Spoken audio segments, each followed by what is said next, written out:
ได้อยู่บ่บ่ได้บ่ได้กินแล้ว กินบ่ได้เนาะหรือว่าได้นี่ อ่านบ่ได้ เนี่ย เจ้าตัวทานยังกินนี่ ให้อ่านบ่ ให้อ่านได้กี่นี่ ให้อ่าน อ่านได้บ่ ได้อยู่บ่นะ กินได้หรืออ่านได้ กินได้อยู่บ่ พิตาซิโน บ่ได้เนาะนะ คือว่าคือกินบ่ คือว่าอ่านคือเขาถามว่าอ่านได้บ่คือว่าบ่ได้เนาะ เนอะให้น้องเพิ่นกินบ่นะ กินบ่ได้ กินบ่ได้นี่บ่ ในสั้น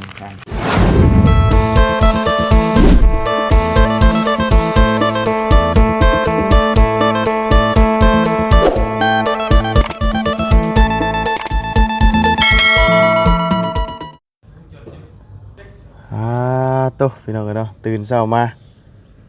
เมื่อคืนนี่ก็อยู่เทิงภูเขา2-3 ชั่วโมงพี่น้องเอ้ยเนี่ยเบิ่งในแผนที่รถในหน้าจออันน่ะรถเห็นแต่ภูแต่เขาเห็นแต่ป่าไม้พี่น้องเอ้ยเนาะ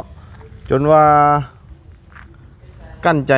เนาะย่านน้ำมันเบิดอันว่ากลางภูเขากับปานนั่นพี่น้องเอ้ยใจจดใจจ่ออยู่เนาะว่ามันขึ้นภูเขาในระยะยาวพี่น้องเมื่อคืนนี่ตื่นมาแล้วก็สิเดินทางไปใช้ต่อกันเดี๋ยวรอกันก่อนแต่ว่าหลักๆแล้วก็น่าจะมุ่งหน้าไปแขวงอุดมไซพี่น้องกันเนาะมื้อนี้ก็ฝนก็คือครึ้มๆเนาะคือสิตกเนาะเอาก่อนอื่นก็กราบสบายดีและสวัสดีพี่น้องกันเบิดสุขุสุขคนพี่น้องกันเนาะพอๆกันตอนเช้าๆพี่น้องเนาะอยู่บ้านพักเมืองหงสาพี่น้องเอ้ยที่แรกว่าบุญคิดว่ามันวิทย์จากอันว่าอันแขวงชัยยะได้พี่น้องเอ้ยเนาะพอลงมาแล้วว่ายังอยู่แขวงชัยยะอยู่เมืองหงสาและอันไปนี่ก็ยังสิผ่านอีหยังเมืองเงินบ่เนาะอีหยังจักอย่างนี่นะบ่บุญก็บ่ฮู้คือกันพี่น้องเนาะเพราะว่ายังบ่เคยมาพี่น้องเอ้ยเนาะเอาพี่น้องเอ้ยเนาะมาทางนี้ก็ทางพุ่นกับเป็นจังไดพี่น้องเนาะทางเซโปนเฮาก็ทางน้องไม้น้องท้ายเนาะพอดีมีทางทีมงานเฮาก็ได้สั่งเสามาได้เนาะเห็นในคลิปกับพี่น้องเลยเนาะเอาพอดีกับบ่าวบุญก็สิแจ้งอันน่ะยอดสมทบเนาะทางน้องไม้กับน้องท้ายพี่น้องเลยเนาะยอดสมทบสร้างหรือว่าไว้ซื้ออุปกรณ์เนี่ยอะไรก็ได้แต่เนาะพอดีทั้งพอลุงเนาะพอลุงพรพจน์เนาะได้ฝากเงินจำนวน 5,000 บาทเนาะมาร่วมสมทบการสร้างเรือนสร้างศาลทั้งเรือนน้องไม้น้องท้ายเนาะฝากมาแต่โดนนั่นแหละแต่ว่าบ่าวบุญก็บ่มีเวลาได้แจ้งพี่น้องเอ้ยมีแต่หลังจากกลับไปจากพี่ละพี่น้องเนาะจังสิได้หนทางกลับคืนไปแล้วจังสิได้ขึ้นไปดำเนินการนำกันพี่น้องเนาะแต่ตอนนี้เฮาก็ยังบ่ฮู้ว่ามียอดรวมสมทบเท่าไรแล้วเนาะแล้วก็ขั้นตอนนี้ก็น่าจะเป็นเสาแหละเนาะเห็นมามีแต่เสาพี่น้องเอ้ยเนาะหลังจากกลับไปเพิ่นแหละจังหวะกันเนาะตอนเช้าๆพี่น้องเอ้ยเนาะคือฝนสิตกครึ้มๆแน่จักหน่อยตื่นมากะพี่น้องเอ้ยพุ่นเนาะเป็นจังไดบ่เนาะเป็นจังไดนอนเมื่อคืนคักจิบ่ ตื่นขึ้นมานึกว่าไปยันปั๊มกันมาบ่ เป็นจังไดเฮ้ย จิ๊บ เจ็บคอ จิ๊บตัว โอ้ โอ้เนาะ นึกว่าไปยุกของนักมา มาหาขนมกินก่อนเฮาเนาะตื่นเช้าๆก็ได้เมื่อคืนนี่หิวข้าวเฮ้ย อ๋อข่าวยังไง โอ้ยอันห่อหมูห่อแจวไว้โดนเฮาว่าหมูกินเบิดเลย ไว้กินได้มาแล้วก็นอนรับเด้อ เนาะบ่ได้กินบ่โอ้ย ๆกินเลย อีมกินขนมเบียดได้จ้ะเนาะเบียดได้กินนะเฮ้ยเจ้าบูดได้จัก เด้อบ่ ซิม กินขนมก่อนพี่น้องเอ้ย ประเทศจีน มาแต่ประเทศจีน ชาวจีนบ่ เฮ้ยประชาจีนคนจีนขาย จีนค่ะ เนาะคนจีนขายเมื่อวานนี่พี่น้องเลยขนม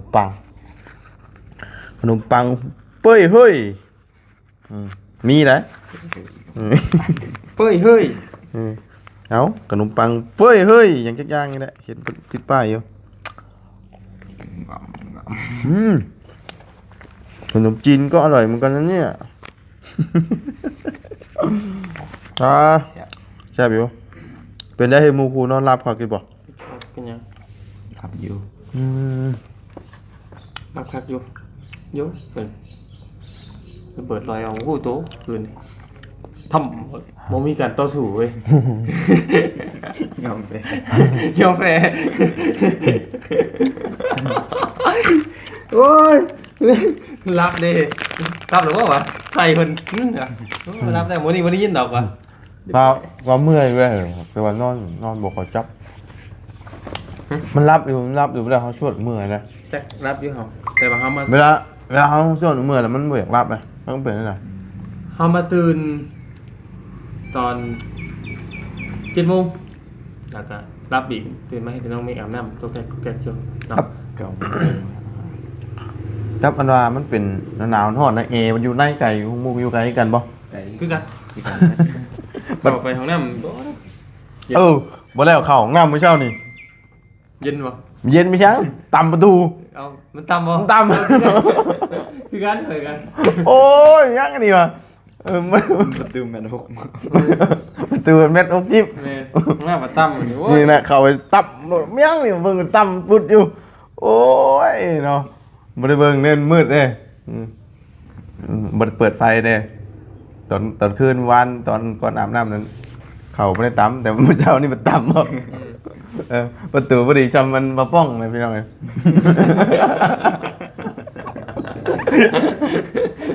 เอากับเม็ดอกจิบเนาะบ่ได้มาป้องแล้วกับเม็ดอกจิบ สบายแล้วดิ สบายแล้วเขาบริกรบ ตอนนี้อยู่เมืองหงสา โอ้เขาขึ้นผู้นี่เขาอ้อมไปใช่เนาะบริวิจักแข่งใช่ยะ อ้อมมาสมมติรัดบ่นี่ อ้อมเลยเนาะ รัดวะ เขาอ้อมวงภูเขาเวียนไปเวียนมาอยู่ ทางมันก็บริไกลเลย เนาะ เวียน มันเวียนนี่เด้ทางหักไปหักมาอยู่ เป็นบ่ได้ไกลทาง เออ เพราะว่ามันจังหวะระยะทางจังหวะ เอ้าสิเด้ จะคิดดี 100 คน อะไรพอบ่ บ่ประมาณ70 80 รักเนาะ 80 แต่มันหนัก นี่ทางนี่คือเขาเบิ่งกันนี่มันอ้อม ตะเลมบ่ แล้วก็มานี่ สิเด้ มานี่ เวียนขึ้น เปิดนะ หึเฮ้ยเอาออกมาเต็มตัวบ่ โมนี่ตั้งเฮ็ดได้นี่ได้เดี๋ยวนี้นะเนาะมันอ้อมเลยอ่ะบัดนี้ทางมันก็เป็นคุมเลยเนาะมันก็เลยรถยากเลยพี่น้องขึ้นโอ้ขึ้นชูงนี่นะรถว่า คิดแผนที่ตั้งแต่ที่เด้ แอด รถใส่เกียร์สองยังอยากบ่ขึ้นวะ นี่เบิ่งมือดีกว่านี่ เอาไปมาแล้วอยู่เกียร์หนึ่งวะ แผนที่ขึ้น สองหนึ่งสามอืดวะปลาตัววะ เสีย หักกันมาคืนอยู่ กลับมาขึ้นอีก เกียร์สามนี่เป็นบืนบ่ได้เลยจนได้สองลงมาได้สองอย่างเดียว บางครั้งกันสองยังไม่อยากขึ้นมาตกหลุมมาได้เอามานั่นจนว่า เบื่อเหยียบกันเร่งยังไม่ขึ้น เดี๋ยวไอ้ซี่นี่มันต้องกาแฟเนี่ยเนาะ มันบ่มีจอกนะเฮ้ย เหมือนตัวนั้นมานั่ง โอ้ได้โอ้ดึงมันนี่มันยังยันมันขาดได้อีหันโอ้ยกันกระวางโต๊ะเลยบัด นั่งเป็นแล้ว โอ้เอ้า ตบแทบ ตบแตบ จับพี่น้อง เอาตบแตบวะนะตบแตบนะ บอส เอาตบแทบเอา บอสโอ้ย บอสกับหมูเนี่ย นะ ตบแทบนี่กินข้าวเลยเนาะอันกินขนมกับตบแทบเป็นกันเมื่อย มันตอบขนม ตบขนมเอากินกระต้มขนมกันพี่น้องเลย กินเลย ต้องวะ ไก่พวกจักเคยบอก ไม่รู้ข้างหลังบอกกัน มันคือ เนาะ เจอเต็งกันนะ ขาเคที่ ยาวไหมของเต็ง เบิดอีกบอก กับเมนอยู่ เห็นว่าอยู่ปกติ กันกับบริวารยัง แซ่บกว่าตัวนี้แล้วอันนี้ใส่เอาตัวกินนะ พอกันบ่กิน เนี่ยเจ้าเนาะ กินกว่าให้กินนะ กันยังไม่อยาก จะโอ้ปฏิเสธน้ำใจหมูนะเอ้า เมื่อวานนี่นะหิวเข่าวพี่น้อง เอานะ หาอาหารกับข้าวของมีคำได้ขึ้นเทิงภูเขานะเดี๋ยวว่าแต่หาอาหารกับข้าวจอดเงี้ยยังบ่กล้า บ่จะว่าภูเขาย่ามจะเอาไต่มาคือ อันนี้เนาะ อันนี้นะ อืมมันยาวๆนี่นะ อันนี้เอาขึ้นเป็นทางยอดพูนก่อน ขึ้นไปโดน เล่ภูยอดภู เออ ภูนี่ บอกภูเกียวหมาก เอ บอก อ ข้าวหม้อ เกือกกระหอบ่ เกลือพริกไทยข้าวหม้อเนาะ บ่มันปนกันแล้ววะ คนกัน คนยุคมัน เกือบใบเกือบก็กันต่างหากอ่ะ ใบใหญ่เนี่ยใบ เอ เกือก อก ระหอ นั่นใบภูน่ะ อ๋อ ผมแม่นไปพูดเถอะ ใบพู บ่พูกับพริกไทย อ่ะ มันบอก แม่นคือกันนะ คือกันบอก ไปซิมเบิ่ง ผมแม่นนะไปพูดไปตู้ไปเขี้ยวนะ พอใบพริกไทยมึงก็เผ็ดบอก คล้ายๆกันแต่เปิดออกเผ็ดๆกินพริกไทย อืมอืมอืม เหมือน อืมไปเมื่อย นี่ฮัสไปเทต้อเนี่ย มึง มันเงิน มื้อนี้เขาเข้ามึงเงินก่อนบ่มึงเงินนี่ทางผ่านบ่หรือว่าได ทางผ่านไปอุดมไซ โอ้ทำบ่ผ่านนี่มันไปบ่ได้เนาะ ไม่ อืมเมืองเงินนี่ก็ยังอยู่แข่งแค่ยะอยู่บ่ ด้วยคือเป็นเมืองสุดท้ายของแข่งเป็น มีจักเมืองนี่นะ ว่า เนาะแต่ว่าอันโตเฮาเริ่มมานี่แม่นเมือง เกือบทึก เกือบเฮอ เมืองป่าว่า เกือบเป็นใช่ไหมครับ ใครอยู่อันห้องอันเฮาอยู่มื้อนั้นเด้เกือบอันหัวกุดบ่ว่าเลยขึ้นลายก็คือตัวนี้ ยังไง โอเค กาแฟ คิดได้แล้วเนาะปักไปเลยแล้ว นี่พี่น้องเลยกาแฟโซฮุน เดี๋ยวพี่น้องเด้อตอนเช้าเด้อก าแฟโซฮุน กิน เพิกเป็นรักน้ำไหมน่ะ ไปนี่น้ำไปที่ห้องนี่ บ่ไปเอารถไปเอามาเลยนะมากินรถนะ อันนี้ช่องน้ำเย็นแม่นบ่ เย็นจะได้อันห้ามไป หม้อนั้นบอกครับ หึ หอนข้าวบ่ ก็ไปนะ เย็นนะข้าวเถอะ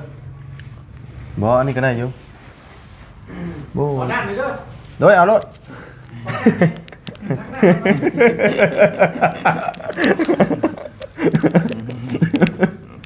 โดย เออเยอะ ต่อเต้นหรอวะ เออ ไปเอาโดดดิ เอาแล้วเนาะเห็นได้ใช่ อืม ของแนวขอน้ำมันก็เอาแล้ว นั่นแต่ละเคงแต่ละเมืองบุกกันได้ไหมเนาะ โอ้อันนี้ก็เป็นน้ำดื่มปทุมมา มาพี่ ปทุมมาเป็นว่า ปทุมมาก็คือดอกบัว เนี่ย เนาะ ด้วย อ่า ปทุมมา อันนี้ปทุมมาชัดเชี่ยอาศัยเกิดกับต้มอันนี้ เอ เออ ผมจำแล้วดีเว้ย เท่เว้ย เอาแท้ได้เนาะ ไม่งั้นเข้ากันกินยังเราได้ ยังอาศัยเกิดกับต้มนี่ ทำมา น้ำหนองบัวพอเพียงใดดอกบัวก็พุดพ่นอันนี้ ปทุมมานี่คือดอกบัวลนบ่ ดอกบัวปทุมมา ซาลาวเดิมเลย กับกาแฟยังไงนี่ มีได้อยู่บ่ บ่ได้ บ่ได้เลย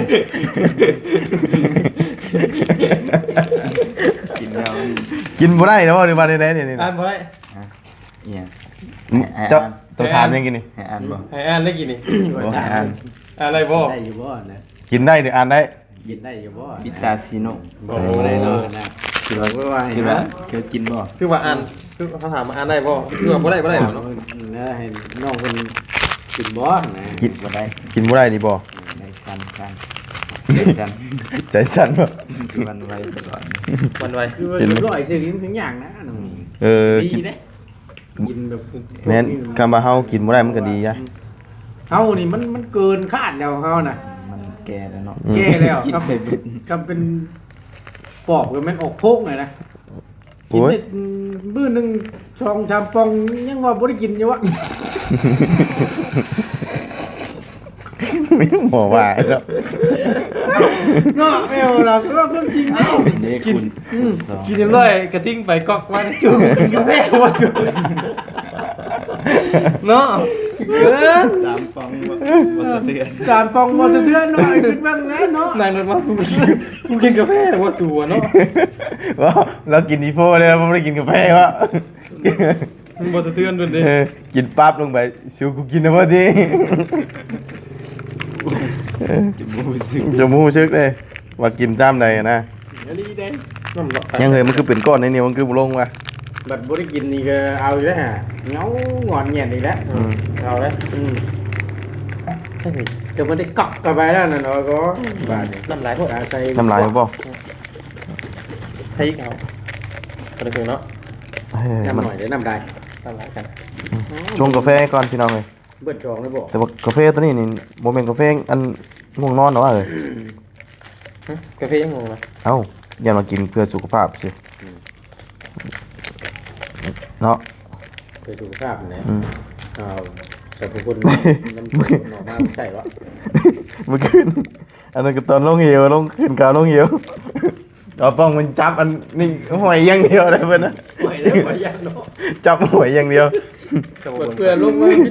แต่ว่าเฮาบ่เห็นเนาะมันมืดเนาะ มันมืดบ่เห็น เหวบ่เห็น บ่เห็นหยังเลย จะร้ายก็จังบอกกำเดินทางเว้นโอ้ยได้บรรยากาศนี่จัง ไม่ ว่า ไม่ยาวมันนั่งหลังเมารถ ตายกูตายดอกกูบ่เมาจักเทื่อหรอก เมารถแล้วมันเกี่ยวเนาะขึ้นลงเกี่ยวเห็นบ่อืม ก่อนแกนต้อนอยู่กันก็แกนกุ๊กใหม่วะ ขายคักบัดนี้วะขอยรถย่านแต่น้ำมันรถอันน่ะเบิดกลางเขาอ่ะเบิ่งแต่น้ำมันนะโอ้ยเนาะคือเบิ่งไงอันน่ะอันแผนที่กันเห็นแต่ป่าไม้วะตอนนี้สิลงวิทย์จักเทื่อนี่วะก็มาเดี๋ยวอีกจักชั่วโมงนึงเบิดรถน้ำมันนี่วะโอ้ย ใช่ไหมน้ำไหม หึ บ่ฮู้เลยจักกิโลนะ แม่นบ่ฮู้เลย แต่ว่ามันเบิ่งเงินอย่างเดียว คือแบบ คือบ่ จากนี่ไปเมืองเงินจักกิโลนะ 40 40แต่ก็ขึ้นเขาอีกเว้ยเนาะ บ่ได้กิน ไม่ขึ้นบ่ บ่ได้กิน ทำไป มาทำกันดิ ใช้เบิดเลย เบิดแล้ว อ้าวกู เอาถอดเอาจ้ะ ช่องว่าย าเลย ช่องว่าจะให้ บ่พอคือพูดดีแล้วเพื่อมันละลาย จะปวดท้องแล้วแบบ อ้าวพอเลยเด้ เขาพอเลยคนละเอาลูก อาโลด จะเป็นใคร อนุญาตแล้วเขย่า มือ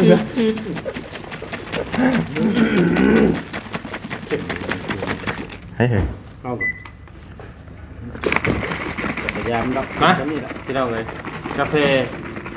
วันแฟน วันแฟน บันเซน กิน โมเมนต์มันแฟนโมเมนต์บอกไปดูสิมันแฟนไม่ได้ใส่เนาะ กาแฟหุ่นดีเนาะ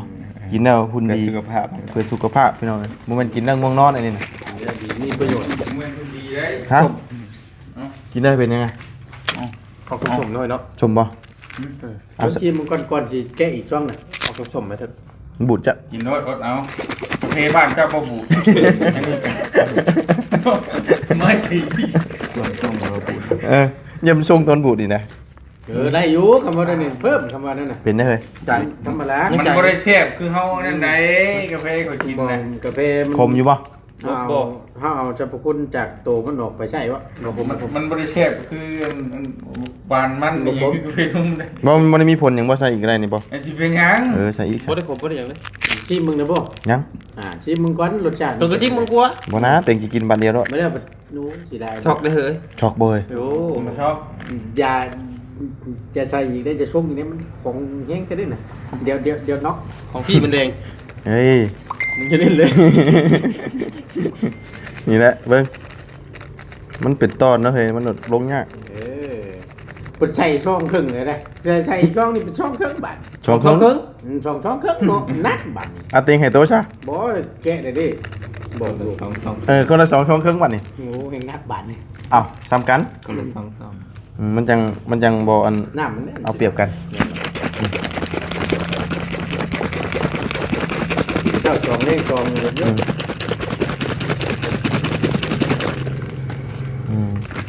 ก่อนออกนี่ต้องไปหากินข้าวกันได้เนาะเฮ้ยเนาะ กินข้าวก็ต้องเมฆกันมันดิ ฮะคนนัดเลย นาไปกินข้าวพุ่นบ่อ๋อ เพื่อสิฮอดเลย เนาะ 40ปลายนะ น่ะไปย่างเรื่องนี้ ไปบัดเป็นคุมเป็นบ่บ่อย่างเงี้ยเดี๋ยวสิฮอดเนาะ แน่นอน เนาะอัน ก่อน40ปลายรักนะเพราะว่า ยัง ข้าม เก็บยังอยู่ ก่อนสิไปก็ออกไปเติมน้ำมันก่อนได้เฮ้ยยันอัน ว่า ว่า ซื้อนี่ไปก็ได้นี่อันแบบว่ากินไปได้รถเลยนะ เป็นพวกปิ้งพวกหยังเนาะจาม ท้องเลยนะ บ่ได้ห้องสะเมียนอยู่ อืม ปั๊มกันบ่เว้ยปั๊มน้ำมัน มีแล้วทางไป ต้องเติมน้ำมันคืนนี้กันใจยันเบิดกลางภูเขาแล้ว ลงเติมเต็มเลย เอ้าก็เติมแต่พร้อมกันบ่ได้เต็มกะ เต็มได้พร้อมกันเต็ม ตั้งแต่อยู่ไส ตอนไหนวะ ตั้งแต่มื้อเฮากลับมาแต่เวียงพุ่นเนาะ เบี้ยงไปแล้ว ตอน ขอโทษ เปลี่ยน เนี่ย รถเลยกลับออกมาดิ เอาข่อยเพียงปลายหนึง เอ้าข่อยก็ยังหลายอยู่ย่านมันเบิดภูเขาอ่ะ โอ้ย ปลาย นี่เอาไปว่าอยู่ เนาะเป็นวันเป็นครึ่งกูเด้อเบิดเอาเลยว่าเนาะ ว่าลงเลยเครื่องถังแล้ว จมมาแล้วภูเขาเมื่อคืนนี่ขี่เงี้ยจับเหรอ บ่ย่านเบิดกลางภูเขาบ่ได้ว่าย่านเบิดของอื่นเนาะเบิดกลางภูเขาเฮ็ดได้ดีนี่ว่าเบิ่งรถมีแต่ป่าไม้วะ เฮ้ยสิเดี๋ยวต้องวางแผนยังดีได้ เนาะมันต้องเติมยังดีเด้คำสิไปใช้นี่บ่ได้เด้อ โอ้นะเฮ้ยมู่กันเซ่เนี่ยจะเก็บยังไงดิ มันสิเฮียนะ มาพี่น้อง เราพูด กินกาแฟบาทที่นี่เนาะ เอาไปมาเบาตู้ในกินไรก็มุก ซองครึ่งอันนี้พูดเป็นซอง เคยเฮ็ดให้ดีก็ยัง โอ้เมนได้เอากี่มือลงเจนน้ำเนาะกรอบวังจังกี่มือสิน่ะเก็บมาในรสชาติกาแฟเจ้าน่ะ อ่าเอาอีก บอกว่าจะไว้ อืม ไปกอกบ่ ไว้กรอบ สำคัญ สมๆหน่อยหนึง ไว้กรอบไว้เอ้าคือแบง แซ่บเฉยเนาะแต่ว่ามันก็บ่ได้เกตตัวง่วงนี่เนาะตัวนี้เนาะ มันก็ช่วยได้อยุกาแฟ จะได้บ่เนาะ ทำมากาแฟมันช่วยง่วงเบิดหันแหละ ยันว่า ช่วยได้อยู่ปริมาณหนึงนะ หน่อยหนึงนะเนาะ ให้มัน เอาคือเรื่อย นี่มาเรื่อยแต่เคยนี่ช่วงอีกนิดนี่ เอ้าอย่ามึงไว้คิดรถที่ยังบ่นี่ให้กินหมดเท่าจ้า ก็บ่คิดไงว่ามือนี่บ่ อย่าว่าเอาไว้นี่ไว้กินมื้อมันยังกระบ่ได้เด้อ อ่ะเก็บไปเถอะนะเก็บไปครับทำเลย ตัวก็เหลือที่ เก็บไป มีช่างกับเบื่อมีเสือกับโอ้ย โย่เห็นยูนไปเลยกี่ว่าให้กินนี่เลยเนาะโอ้ยเนาะพี่น้องเลยเอาตอนเช้าๆพี่น้องไอ้ฝนก็สิตกระบาดนี่พากันออกเดินทางแล้วบัดนี้เนาะสิเป็นจังไดพี่น้องเอ้ยอันน่ะระหว่างเดินทางนี่ก็ได้ มีแต่คำมีหยังกะเตรียมพร้อมมาแล้วอันเพื่อมีหันค้าหันขากับเวะชื่อเดี๋ยวโดดไว้ อยู่กะคือนี่น้ำในยังแล้ว มีหมูลงหมูปิ้งทางอย่างเนาะจามอย่างนะ แต่ว่าระวังไปนี่ก็สิบ่ปานใดรัก40ปลาย พอไปนี่บ่คือทางนั้น ฮะ ทางนี้ทางนั้น โอ้พุ่นแล้ว บ่ได้แม่นนี่บ่ บ่แล้วถ้าพี่เขาในเมือง ทางนี้เป็นในเมืองอีก แม่นทางอันเฮาแวะว่าขึ้นนี่นะเส้นใหญ่ เส้นใหญ่ตรงเลยโอ้ตรงเส้นนั้นอย่างเดียวเนาะเส้นนี้คือเข้าเมือง ติดกับจังหวัดยังเคยอยู่จักปูอยู่บ่ จังหวัดน่าน นั่นบ่ แม่น โอ้ พอมี FC เพิ่นโทรมาอยู่ แม่นจังหวัดน่าน บ่เตียงไปเปลี่ยนยางอยู่บ้านนั่นเด้อ โหมันก็ข้ามไปไทยพุ่นแล้วเนาะ ทำไปไทยเป็นบาบุญนะขามบ่ได้ ใช่ได้พี่น้อง ผมคือบาบุญขามน้ำได้ชักเข้าเชียงรายผมก็ เมื่อพุ่นเลยเนาะเนี่ยมันง่ายเนาะ สบาย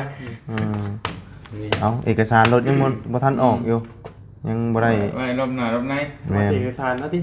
อ่า ตายังหัวอยู่บ่ แต่ตามันยังบ่มีอยู่ เกี้ยวอ่ะ ไอ้บ่เกี่ยวเราไปหายไทยเลยนะน่ะ ว่าได้ อันนั้นพุ่นน่ะได้อันน่ะทะเบียนแล้วก็ได้เอกสารแล้วก็อันเฮ็ดเล่มนี่ก็แพงบ่ ม่วนแม่ เล่มเล่มรถ แม่ยอดซื้อกัน เล่มมันรถขามไทยนะ อ่า 500 บาท ก็จะ พาสปอร์ตรถนี่นะ ได้อยู่บ่ นี่กำบ่ได้เก่า บ่ได้ครับ แต่ว่าต้องซื้อประกันก่อนเนาะ ก็บ่ได้เอามา เพราะรถไฟยังบ่มีประกัน ยอดเดือนเลยบ่ลามึง บ่ได้เนาะขามตลาดจังหวัด บ่ได้ เป็นพาสปอร์ต บ่ได้ พาสปอร์ตนี่ข่อยต้องไปเฮ็ดใหม่อีกนี่จักจังไดเนาะ ไอ้นี่มันตรงกันนั่นแหละ จัด นี่ ไว้ แต่บ่ฮู้ว่าสิเก้ได้อยู่เก้บ่ได้ เอาไปบ่อยู่ หักได้อยู่เนาะต้องหาผู้เพิ่น บ่ได้ถือมันครับ เก่งๆนะ นะ อ่า พาสปอร์ต มันมีอยู่ตัวเดียวนะอยากให้เก้ตัวเดียวนี่ให้มันตรงทุกอย่างอะนะมันบ่มีจันทร์อย่างเดียวนะ บ่ได้เฮ็ดไหม เนาะยากไง ถิ่มใหม่ก็คือเก่ามันต้องเก่งหายเนาะ คือว่าเปลี่ยนสมมุติว่าผู้เชื่อบ่ได้ยังบ่พร้อมอยู่ดิ เปลี่ยนกับมันเพิ่นว่าเพิ่นเฮ็ดบ่ได้เด้ ข่อยคือเฮ็ดบัดเดียวได้เลยบ่ จักบ่ฮู้บ่เข้าใจมันเพิ่นดอกนี่ก็ได้บัดเอาตัวรังเข้าบัดได้บัดเอาตัวหน้าเข้านำบัดบ่ได้ มีเบิดเลยข่อยพบเบิด เงิดดิ ชื่อแท้รับชื่ออันในพาสปอร์ตนี่ก็ไปอยู่บ่ฟรีกันเบิดเลยข่อย นี่มันบ่ตรง บัตรประชาชนก็มี2อันวะ บ่ต้อง เบิ่ง ของมดสามด้วย เอ้าเบิ่งบ่ใช่เบิ่ง บัดนี้บ่นอกให้ได้ อ่า ว่าเด้อ ใช่ตัวหนึงอยู่ในรถพุ่น อืม อืม ใช่เลยพี่สาว ใช่เด้อผู้ชม มีบัตรประชาชนไทยอันหนึงใคร ลาวผู้ชมนะแต่ว่าก็เลยซื้อเลย เอาผู้ชม คนซื้อ ก็เลยซื้ออันหนึงก็สิเป็นบุญจันทร์พุทธคันเนาะตัวนี้น่ะคือขึ้นกับประจำไม่รู้ว่าอีกตัวหนึงน่ะบุญพุทธคันบ่มีจันทร์ มีจันทร์ ที่ว่ามันบ่ตรงนี่นะแต่ว่าพาสปอร์ตนี่บุญพุทธคันแต่ว่าสัมมนุครัวอหย่างทุกอย่างนี่แม่นตัวนี้ โอ้ได้เอาสมโนครัวกับสำอันบัตรประชาชนให้มันถือกันแล้วก็ไปยื่นใหม่แล้ว ต้องเฮ็ดเล่มใหม่อีกเล่มใหม่ต้องไปสัมภาษณ์ใหม่เนาะ เนี่ยมันเนี่ย อืม เป็นหยัง เอาเดี๋ยวจังเฮ็ดซะเนาะ อืม หาผู้เพิ่นหาเจ้าใหม่อะนะเนาะไปทางเดินทางเอาเนาะ โดยไปพี่น้องไอ้พบเจอกันใหม่เด้อสบายดีเด้อพี่น้องไอ้เนาะจักสิไปจังไดกินข้าวกินน้ำก่อนพี่น้องไอ้เนาะเดินทางไปนำกันเนาะร้อยองลองพี่น้องเอ้ยมากินกาแฟ ได้